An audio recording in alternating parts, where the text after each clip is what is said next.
본격적인 토크로 넘어가 보겠습니다. 권혁수 앵커, 이번 주 준비된 주제가 뭘까요? 네. 좀 전에 말씀하신 금리 인하 같은 호재가 빵빵 터지는 지금 코스피가 사상 처음으로 3,400포인트를 돌파하며 국내 증권 시장이 뜨겁게 아주 뜨겁게 달아오르고 있습니다. 바다 건너 미국도 난리인데요. 특히 나스닥은 올해만 무려 21번째 사상 최고치 경신했다고 하죠. 그런데 분명 좋은 소식은 맞는데 돌다리도 두드려보고 건너야겠죠. 이 상승 랠리가 어디까지 이어질지, 조정은 언제쯤 올지 행복한 만큼 불안감도 동시에 밀려오는데요. 앞으로 투자자들이 꼭 챙겨봐야 할 변수들 이주앤머니에서 꼼꼼하게 짚어드리겠습니다. 와, 그래도 오늘 좀 감격스럽습니다. 네네네. 이런 날이 오다니. 사실 저희가 불과 한 몇 달 전만 해도 네. 그때까지 뭐 코스피 4천까지 가는 데는 그래도 이제는 시간이 조금 걸릴 거다라는 이야기를 했었어요. 근데 네. 생각보다 빨리 또 이런 날을 맞이하게 된 것 같습니다. 이런 식의 상승이라면은 4천은 또 금방 가지 않을까라는 또 기대가 되기도 합니다. 자, 코스피가 이렇게 올라가는 거 너무너무 오랜만인 것 같은데요. 3,400포인트 돌파, 이거 역사상 처음이죠?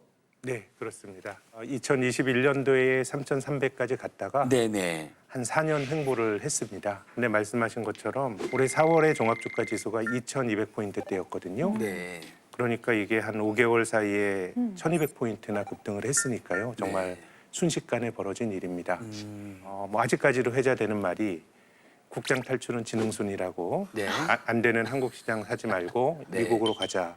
뭐 이제 그런 움직임이 있었는데 한국 네네. 주식이 많이 올랐어요. 그 이유가 뭘까요? 일단 우리 시장이 지금 역사상 최고치를 경신한 이유는 하나는 대외적인 부분도 있을 거고요. 네. 하나는 또 대내적인 부분도 있겠습니다. 대외적으로 보면 방금 말씀드린 것처럼 미국의 금리 인하라든지 전 세계적으로 유동성이 풍부한 상황이라든지 이런 것들이 전체적으로 우리에게도 영향을 주고 있죠. 네. 한마디로 우리가 뛰고 있는 이 운동장, 이 그라운드가 좋아졌다 이렇게 말씀드릴 수가 있고요. 대내적인 이유는 우리나라 안에서만 미치는 우리만의 특유한 요인 아니겠습니까? 예. 그건 누가 뭐라고 해도 정책 모멘텀입니다. 네. 상법 개정이라든지 최근에 대주주 양도세 기준 관련해서 논란이 있었는데 네. 대통령이 딱 가르마를 타면서 기존에 있던 50억 기준으로 네네. 원복하기로 했습니다. 그래서 일단 이 정부가 주식시장에 대해서 확실하게 진흥하려고 하는 의지가 있구나. 이 정책은 저쪽을 향하고 있구나라고 해서 시장이 다시 한번 신뢰감을 회복했다. 그리고 투심이 좋아졌다. 이런 어떤 요인이 복합적으로 작용하면서 역사적 신고점을 돌파하고 있다. 이렇게 봐야 되겠습니다. 네. 네, 센터장님, 국내 증시도 뭐 전반적으로 지금 뭐 다 오르고 네. 있긴 하지만 특히 강세인 종목이 뭐였나요? 뭐 무엇보다도 반도체 관련 주식들이 많이 올랐습니다. 네. 그리고 그 업종을 불문하고 배당을 늘리려고 하는 기업들, 주주 환원을 늘리려고 하면서 주주들과 소통하는 기업들도 업종 불문하고 많이 올랐습니다. 그래서 어떤 강세장에서도 소외되는 종목들이 많은 경우가 숱하거든요. 네. 근데 이번 장에서는 비교적 오르는 종목 수들도 굉장히 많았던 것 같습니다. 국내 증시 얘기를 살짝 해봤는데 미국 증시 상승세도 만만치 않습니다. 그 이유는 뭘까요? 미국 시장이 오른 이유는 우리가 좀 전에 얘기했던 가장 중요한 것은 역시 금리 인하에 대한 기대감입니다. 금리가 인하될 것이다 라고 예상을 하면요. 금리 인하의 효과를 미리 누리게 돼요. 아, 돈이 풀리겠구나. 그럼 그 유동성이 주식시장으로 오겠구나. 그렇다면 어떤 종목이 먼저 투자하게 될까? 미국 시장을 주도하고 있는 소위 말하는 하이테크 기업들, M7 이런 회사들이 현재 계속 올라가면서 증시 전체를 끌어올리고 있습니다. 뭐 미국 3대 지수 모두 강세, 그중에서도 성장주 중심인 이 나스닥 상승세가 어마무시했고 뭐 엔비디아, 테슬라 이런 기술주들 정말 많이 오르더라고요. 뭐 테슬라 같은 경우에는 하루에 막 7% 거의 10% 가까이 막 오르더라고요. 네네. 맞습니다. 네. 최근에 상승세를 계속 이끌어가고 있는데 호재가 계속 나오고 있어요. 예를 들어서 오라클이라는 회사가 있는데요. 이 회사는 무려 하루에 40%가 올랐습니다. 하루에요. 오른 배경이 재밌는데요. 그동안 자기네들이 고객들로부터 받은 수주 잔고를 발표했는데 무려 전년 대비 359%나 늘었다는 실적을 발표했습니다. 와, 대표적인 엄청나네요. IT 기업인데 네. 이런 회사가 수주가 거의 3배, 4배가 올랐다고 하니까 야, 역시 기술주의 아직 실적은 탄탄하구나. 이런 믿음을 주면서 주가가 무려 40%나 올랐고요. 또 우리가 잘 아는 방금 앵커님이 말씀하신 테슬라 같은 경우에는 네. 400불을 넘었습니다. 테슬라를 이끌고 있는 일론 머스크가 심지어는 자기 개인 돈을 들여서 자기 회사의 주식을 무려 1조 4천억 원치를 매입했어요. 그건 뭐냐? 나도 우리 회사 거 산다. 믿어라.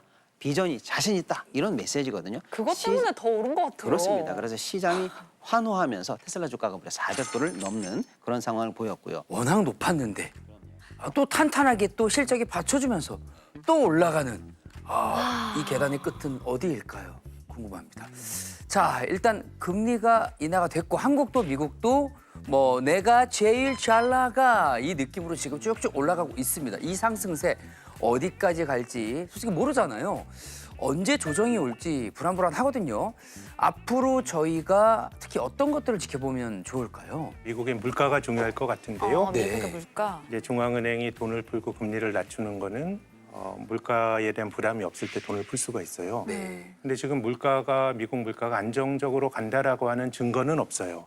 특히 관세를 물리고 하기 때문에 오히려 미국의 소비자 물가 지수 같은 것들은 상당히 이제 3% 언저리까지 높아졌는데 뭐 시장의 전반적인 생각은 미국의 고용도 나빠지고 하면서 전체적으로 물가 상승 압력이 둔화가 될 거다라고 믿는 게 대체적인 생각인데 네. 예기치 않게 이제 물가가 높게 나온다 그러면 중앙은행이 금리를 낮추고 이런 것들이 좀 주춤할 수가 있겠죠. 그러면 이제 시장이 가지고 있는 전반적인 기대치와 이런 것들이 흔들릴 수 있다고 생각합니다. 네. 박시동 평론가님 또 어떤 변수가 있을까요? 방금 저희가 미국 시장을 끌어가고 있는 강력한 성장 엔진, 유명한 테크 회사들이 잘하고 있기 때문이다라고 했는데 네. 그래서 이 회사에 대한 집중도가 너무 높아요. 현재 미국 시장에서 이 빅7 이 회사가 가지고 있는 집중도가 무려 39%입니다. 만약에 이 회사들에서 어떤 노이즈가 나온다든지 실적이 꺾인다든지 안 좋은 뉴스가 나오면 시장 전체에 주는 충격파는 더 클 수가 있어요. 그게 앞으로 이 회사들을 우리가 예의주시해야 되는 또 하나의 위험 요인으로 작용할 수도 있다. 저는 그렇게 보고요.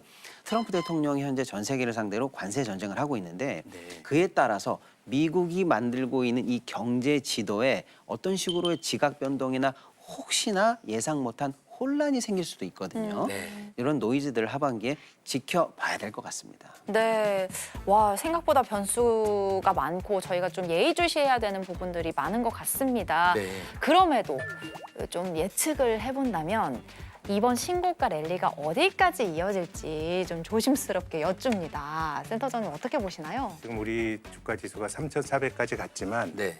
기업이 벌어들이고 있는 이익과 보유 중인 자산을 본다 그러면 네. 아직도 다른 나라 대비 비싸진 않아요. 어. 그래서 저는 뭐 우리가 어떤 견해를 제가 뭐 애널리스트로서 어떤 의견을 말할 수 있는데 이건 예언이 아니에요.